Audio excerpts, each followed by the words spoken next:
नमस्कार दोस्तों, stock market studies में फिर से एक बार आपको बहुत बहुत दिल से स्वागत करता हूं। तो आज मैं फिर से आपके सामने कुछ इंपॉर्टेंट कंपनी का अपडेट शेयर करने वाला हूं। तो इस वीडियो को पूरा लास्ट तक देखना और अभी तक अपने चैनल को सब्सक्राइब नहीं किया तो जरूर कर लेना। तो चलो देख लेते हैं कौन सा कंपनी है इस वीडियो के अंदर। फर्स्ट जो कंपनी है जिसके बारे में चर्चा करूँ उसका नाम है आर्कॉन इंटरनेशनल लिमिटेड।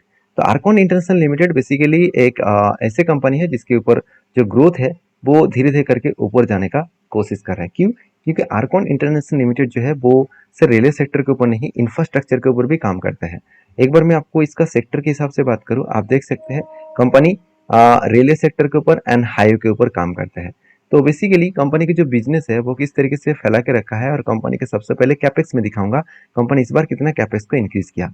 देखिए 2000 मतलब 20 से लेकर 21, 22, 23 में कुछ भी खास कैपेक्स देखने को नहीं मिला था, कुछ खास कैपेक्स। तो इस बार कैपेक्स को क्यों बढ़ा दिया? क्योंकि इस बार इलेक्शन भी हुआ था। तो एक कंपनी खुद डाउट में था कि कौन सा गवर्नमेंट आएगा। तो गवर्नमेंट अगर कोई दूसरा आ जाए तो ऑब्वियसली शायद कैपेक्स को कम करना पड़ेगा, क्योंकि ज़्यादा कैपेक्स करने से क्या फ़ायदा होगा, क्योंकि प्रोजेक्ट ही नहीं मिलेगा। प्रोजेक्ट कम मिलेगा तो कैसे फ़ायदा होगा। उसी सिचुएशन के बेसिस में शायद मुझे लगता है कंपनी ने इतने दिनों से कंपनी के ऊपर कैपेक्स अनाउंसमेंट नहीं किया। फाइनली 2024 में 800 करोड़ का कैपेक्स अनाउंसमेंट किया, जो आज तक की हाईएस्ट है। डबल से भी ज़्यादा है, क्योंकि पहले एक बार था अराउंड 500 करोड़ के आसपास और आज बन चुके हैं 800 करोड़, मतलब ओवरऑल डबल के आसपास कंपनी के कैपेक्स बढ़ चुके हैं। ये पॉइंट्स मैंने आपको इसीलिए दिखाया क्योंकि कंपनी के बिजनेस के बारे में आपको ज़्यादा से ज़्यादा जानकारी मिल जाएगा, ज़्यादा से ज़्यादा इन्फॉर्मेशन आपको यहाँ पे कलेक्ट कर पाएंगे। तो बेसिकली देखें तो कंपनी का आरओई एंड आरओसी दोनों ही बेस्ट है। कंपनी के नेट प्रॉफिट मार्जिन भी ठीक है। कंपनी के डेप्थ ऑफ इक्विटी वो भी कंट्रोल में है। तो रही बात कंपनी के बिजनेस को अगर डाइवर्सिफाइड किया जाए तो कंपनी एक्चुअली किसके ऊपर काम करता है? तो कंपनी बेसिकली रेलवे के ऊपर 90% एंड हाईवे के ऊपर 7.94% के आसपास बिजनेस कर रहा है। मतलब 8% रेलवे हाईवे के ऊपर एंड 90% रेलवे के ऊपर, एंड बाकी जो है वो टोटली बिल्डिंग के ऊपर आपको 1.6% के आसपास देखने को मिलेगा। तो ओवरऑल कंपनी की जो परफॉर्मेंस है वो किस तरीके से हो रहा है, अगर क्वार्टर रिजल्ट देखा जाए तो कंपनी इस बार भी सेल्स को पिछले सालों के कंपेयर करूँ तो सेम टू सेम रखा। एक्सपेंस को कंपनी मिटाया, उसके बाद नेट प्रॉफिट 256 से लेकर 247 तक कंपनी का नेट प्रॉफिट देखने को मिला। मतलब बेस्ट तरीके से कंपनी के यहाँ पे नेट प्रॉफिट देखने को मिला है। अभी कंपनी के ऊपर जो बैलेंस शीट है उसके बारे में चर्चा करूँ तो कंपनी के जो बोरिंग्स है वो 2500 करोड़ के आसपास बोरिंग्स देखने को मिला, और रिजर्व जो है वो 2400 करोड़ से लेकर 5600 करोड़ तक कंपनी का रिजर्व भी देखने को मिले। मतलब कंपनी के जो बोरिंग्स एंड रिजर्व दोनों ही आपको पॉजिटिवली ग्रोथ होता देखने को मिला है। हाँ, इस बार कंपनी कर्जा इसीलिए लिया क्योंकि कंपनी खुद के बिजनेस को और भी ज़्यादा और भी ज़्यादा यहाँ पे ग्रोथ करने वाले हैं। अभी देखिए कंपनी के ऊपर जो खुद के बिजनेस के ऊपर इन्वेस्टमेंट CWIP, मतलब कैपिटल वर्किंग प्रोसेस में कंपनी अराउंड 549 करोड़ का इन्वेस्टमेंट किया, जो पहले एक बार कंपनी किया था मार्च 2018 में। 2018 में 2017 में अच्छा खासा इन्वेस्टमेंट किया गया था ऑनगोइंग प्रोसेसिंग में। उसी तरीके से इस बार भी कंपनी देखिए 549 करोड़ के आसपास इन्वेस्टमेंट किया। तो हाईएस्टली जब इस तरीके से खुद के बिजनेस के ऊपर इन्वेस्ट किया जाता है तो एक पॉजिटिव सेंटीमेंट कंपनी के ऊपर बन ही जाते हैं। तो बाकी इस कंपनी के ऊपर जो इंस्टीट्यूशन है उसके बारे में बात करूँ तो देखिए प्रोमोटर के बाद एफएस के पास तो ना के बराबर, सॉरी म्यूचुअल फंड के पास तो ना के बराबर होल्डिंग है, मगर एफएस के पास अच्छा खासा होल्डिंग है। 2% से बढ़ के हो चुके हैं 4.5-5% के आसपास। मतलब बेस्ट तरीके से कंपनी का एक प्रॉफिटेबिलिटी ग्रोथ यहाँ पे कंपनी का मेंटेन्स हुआ है। बाकी इस कंपनी के ऊपर जो टेक्निकली चार्ट पैटर्न्स है उसके बारे में बात करूँ तो मुझे एक पैटर्न्स मिला जो कुछ इस तरीके से कप विद हैंड पैटर्न्स मिला, और फाइनली यहाँ पे ब्रेकआउट होने का कोशिश कर रहा है। अगर ब्रेकआउट करे तो एक अच्छा खासा टारगेट भी, मेरा फास्ट टारगेट भी अचीव होगा। और दूसरा मैं फिर से एक फेस एंट्री लेने वाला हूँ। फास्ट टारगेट का मतलब क्या है? अभी देखिए यहाँ पे एक रेंज बना था, 1 2 3 4, 4 के 4 बाइंग कैंडल बना था, इसलिए इस बाइंग कैंडल को मैंने रेंज के हिसाब से मार्किंग किया लोअर साइड से टॉप लेवल तक। तो जब भी इस नीचे लेवल को टच करेगा तब क्या बनेगा, तब बनेगा यहाँ पे एंट्री, और इस हाई लेवल तक क्या बनेगा, इस हाई लेवल तक बनेगा टारगेट। तो देखिए मैं इस टारगेट को लेकर चल रहा हूँ, तो मैं कोई आपको टारगेट नहीं दे रहा हूँ, मैं खुद का रिक्सी ट्रेड लेकर मैं काम कर रहा हूँ। तो प्लीज़ अगर काम करना चाहते हैं तो इस सारी चीज़ों को एक बार ऑब्जर्व करके स्टडी करके काम करना। नेक्स्ट जो कंपनी है उसका नाम है KPIT technologies limited. Basically KPIT technologies India की एक पॉपुलर IT सेक्टर कंपनी बन चुके हैं, क्योंकि जो जितने ऑटो सेक्टर का ग्रोथ हो रहा है उतना ही इस कंपनी के ऊपर भी ग्रोथ देखने को मिल जा रहा है। और कंपनी के वो सबसे बड़े क्लाइंट बेसिस कौन सा है। अगर मैं केपीआईटी के में रेवेन्यूज के बारे में बात करूँ तो आप देख सकते हैं कंपनी फ्यूचर डेवलपमेंट एंड मतलब सॉरी इंटीग्रेशन के ऊपर कंपनी 62% का बिजनेस कर रहा है। साथ ही साथ क्लाउड बेस जो कनेक्टेड सर्विसेज के ऊपर 19% का बिजनेस कर रहा है। और बाकी आर्किटेक्चर एंड जो मिडलवेयर कंसल्टिंग है मतलब कंसल्टिंग है उसके ऊपर 18% का कंपनी का बिजनेस चल रहा है। तो ओवरऑल बिजनेस जो है वो हाई लेवल में यहाँ पे ग्रोथ होने का चांसेस देखने को मिला है। बाकी जो प्रोडक्ट इंजीनियरिंग सर्विसेज के ऊपर 93% का कंपनी का बिजनेस देखने को मिला। तो ओवरऑल कंपनी का जो प्रोडक्ट ऑर्गेनाइजेशन जो है उसमें 7% के आसपास बिजनेस देखने को मिला है। तो मैं जरूर कहूँगा इस कंपनी के ऊपर जो डेटा अपडेट है उसी के बारे में हिसाब से बात करूँ तो यूरोप में कंपनी सबसे ज़्यादा बिजनेस करते हैं जहाँ पे 41%, बाकी रेस्ट ऑफ वर्ल्ड में 35% और यूएसए में और अदर्स में ना के बराबर। यूएसए में 22% के आसपास, बाकी अदर्स में ना के बराबर। तो ओवरऑल बिजनेस जो है वो किस तरीके से फैला कर रखा है आप देख सकते हैं। पैसेंजर कार्स के ऊपर 81% और कमर्शियल कार्स के ऊपर 18%। तो पैसेंजर व्हीकल्स के ऊपर सबसे ज़्यादा बड़े क्लाइंट इसके पास है वो है टाटा मोटर्स। तो इसी कारण की वजह से कंपनी लगातार भागते चले जा रहे थे क्योंकि टाटा मोटर्स भी भाग रहा था तो एक सेंटीमेंट पॉजिटिव क्रिएट हुआ। तो आज यहाँ पे जिस तरीके से परफॉर्मेंस कंपनी कर रहा है वो और भी आगे बढ़ने का दम रखेंगे। तो बाकी केपीआईटी के ऊपर एक चीज़ों को और भी नोटिस करना होगा वो है कंपनी का क्वार्टर रिजल्ट।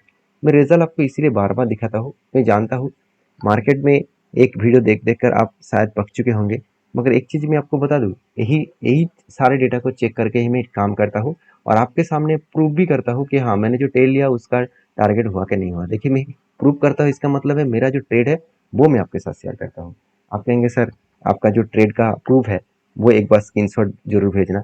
देखिए ये मेरा कोई आपको ऐसे नहीं कि मैंने आपको कोई प्रमोशन कर रहा हूँ, ऐसे नहीं कि कोई मैं आपके पास से कोई पैसा लिया हूँ कि मैं इतना प्रूफ आपको दिखा दूँ। आपको अगर मेरे तरफ से कुछ सीखना है तो कंटिन्यू करिए, अगर आपको सब कुछ पता है तो आप आपके हिसाब से काम करिए।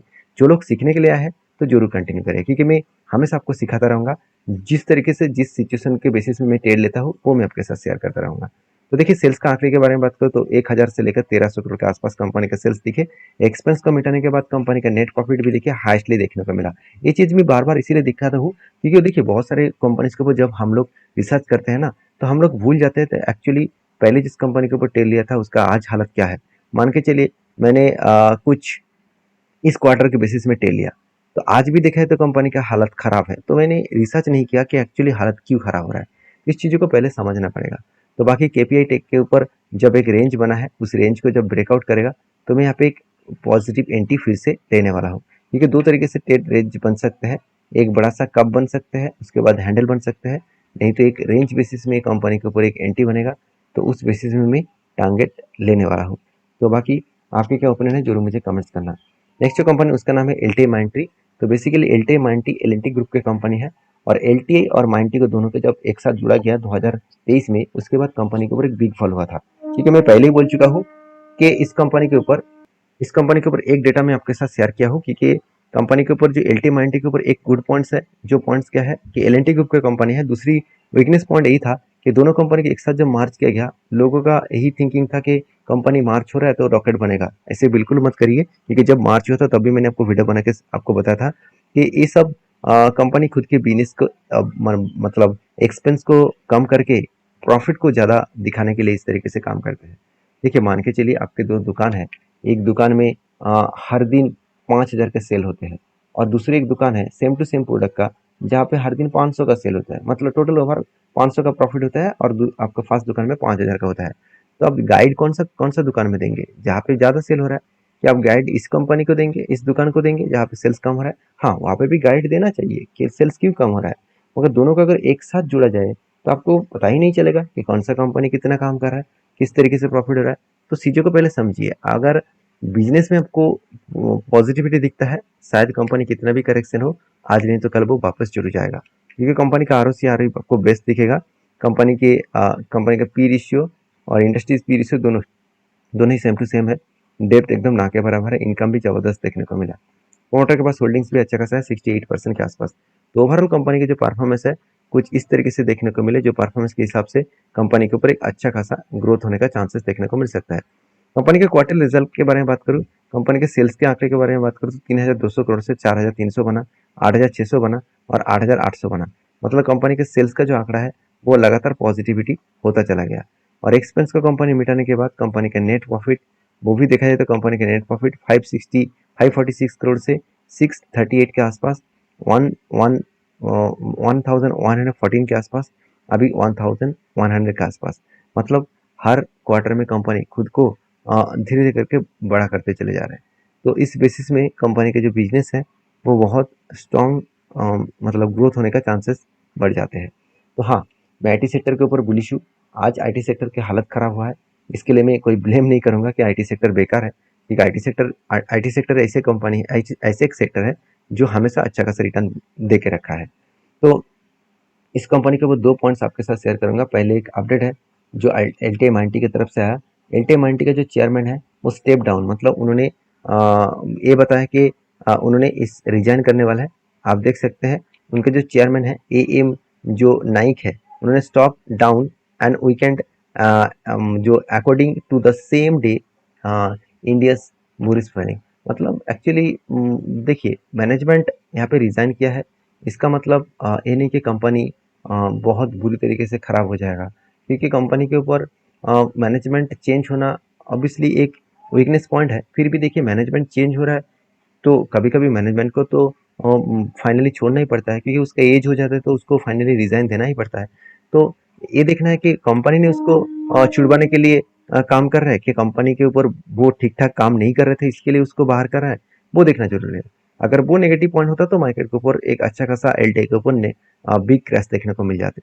तो मुझे लगता है अपन नया जो अपॉइंटमेंट किया गया है SNG, तो उनका मतलब उनके ऊपर डिपेंड करेगा इस कंपनी का हालत किस तरीके से चेंज हो सकते हैं। तो बाकी LTI-Mindtree के ऊपर जो टेक्निकली चार्ट पैटर्न बना, लंबा सा एक पैटर्न के हिसाब से शोल्डर, उसके बाद बिग हेड बना, उसके बाद एक शोल्डर बनने की तैयारी कर रहा है। तो इसको ब्रेकआउट करेगा तो एक अच्छा खासा एंटी लेवल और धमाका बन सकते हैं। तो नेक्स्ट जो कंपनी है उसके बारे में बात करूँ, उसका नाम है रेमिडियम लाइफ केयर लिमिटेड, जो 3:1 रेशियो का यहाँ पे बोनस इशू करने जा रहा है। तो जो लोग बोनस पाना चाहते हैं इस कंपनी के ऊपर एक बार डीपली रिसर्च करें, उसके बाद काम करें। तो आई होप वीडियो में जानकारी आपको अच्छा मिला होगा। अगर मिला है तो चैनल को जरूर सब्सक्राइब करना। तो मिलते हैं नेक्स्ट वीडियो में, तब तक के लिए धन्यवाद।